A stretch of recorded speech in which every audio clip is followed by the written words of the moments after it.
ज्ञानाचे दोन प्रकार आहेत. एक परोक्ष ज्ञान आणि अपरोक्ष ज्ञान, हे दोन टाइप्स आहेत जे उपनिषदमधनं आलेले आहेत. जे परोक्ष ज्ञान म्हणजे काय असतं, जे आपण वाचतो, जे आपण गुरुमुखातून ऐकतो, म्हणजे थोडक्यात जे बाहेरून जी इन्फॉर्मेशन येते, दॅट इज परोक्ष ज्ञान.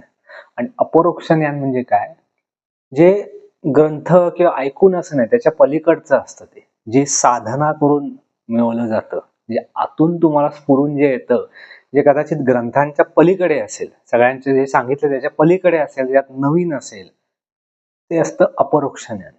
हल्लीच्या काळात आपण पाहतो जे युट्यूबचे सगळे व्हिडिओ आणि युट्यूब मधले वेगवेगळे महाराज आहेत, त्यांची टीका अशी करत नाही, पण आत्ताचं जे ज्ञान आहे अध्यात्मातलं, हे सगळं परोक्ष ज्ञान मध्ये येतं.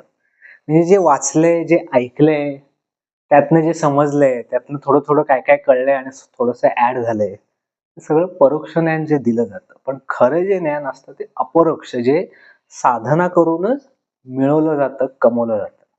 त्यामुळे समज अध्यात्म करायचं असेल, आध्यात्मिक ज्ञान हवं असेल, तर अपरोक्ष ज्ञानाच्या मागे लागलं पाहिजे. म्हणजे साधना करून जे मेडिटेशन, साधना, नामस्मरण वगैरे करून जे प्राप्त होईल ते खरं ज्ञान आहे.